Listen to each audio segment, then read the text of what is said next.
আমার প্রিয় ক্যাম্পাস জাহাঙ্গীরনগর বিশ্ববিদ্যালয়, ছাত্রছাত্রী ভাই বোনেরা, আমি জানি না আমি আজকে কথা বলতে পারবো কিনা। স্টেজের দেয়ালে যে ব্যানারটা দেখছেন,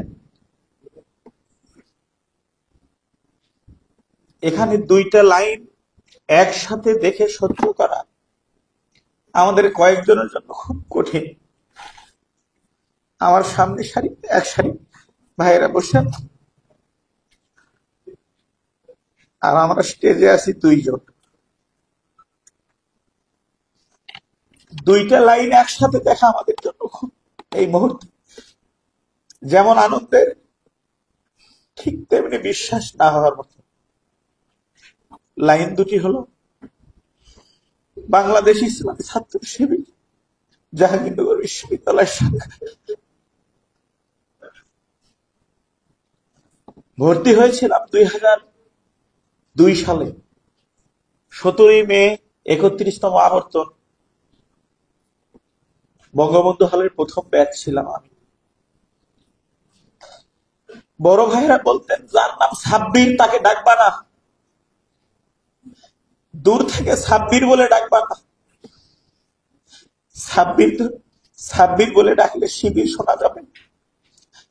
এই ক্যাম্পাসে শীতকালে সাইবেরিয়া থেকে পাখি আসে, একটা পাখি মারলে 500 টাকা জরিমানা, শিবির মারলে আনন্দ।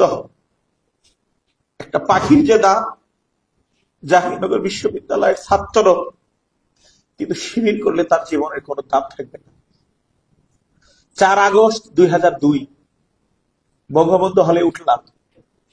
দক্ষিণ পাশের 4 তলা কমপ্লিট, উত্তর পাশের 3 তলার ছাদ ঢালাই হয়। হঠাৎ রাত 1টার সময় 3-4 রুম পরে কান্নাকাটির আওয়াজ শুনতে পাই। আমার এক বন্ধু আসছিল বগুড়া থেকে বেড়াতে, আমার বাড়ি বগুড়া।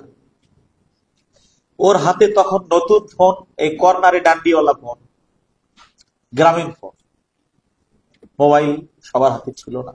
2002 সাল, সম্ভবত ডিসেম্বর মাসের ঘটনা হবে। একটা ছেলেকে নির্মম ভাবে মারা হচ্ছে, জানতে পারলাম সে জাহাঙ্গীরনগর বিশ্ববিদ্যালয়ের ছাত্রই নয়। ডেইরি গেট থেকে তাকে ধরে নিয়ে যাওয়া হয়েছে, নির্মম ভাবে পিটানো হয়েছে, সারা রুম রক্তে মাখা। ছেলেটি পা ভেঙে দেওয়া হয়েছে, দেয়ালের সাথে পিঠ নিয়ে বসে আছে। শুনতে পেলাম কে এই ছেলে। ছেলেটির নাম ছিল স্বপন ব্যানার্জি। 5th ব্যাচ, মানে 5th year, Rajshahi medical college. আমি রিপিট করছি, রাজশাহী মেডিকেল কলেজে 5th year student Swapan Banerjee. সে বারবার বলছিল, আমি হিন্দু ভাই, আমি শিবির না। এবং প্রক্টোরিয়াল বডি এসে সত্যি সত্যি বাহ্যিক যে অঙ্গের মাধ্যমে হিন্দু মুসলমান চেনা যায়, এটা চেক করে হিন্দু কনফার্ম হয়ে তাকে পুলিশের হাতে সোপর্দ করা হয়েছে। যদি তার ভাগ্যক্রমে যদি না থাকে, যদি হিন্দু না হতো, যদি মুসলমান হতো, তাহলে আরো একটি আবরার হয়তো সেদিন হতো। সম্মানিত ভাই, এখন তো সুযোগ হলো আসার, আল্লাহ তৌফিক দান করলেন, আরো আশা হবে।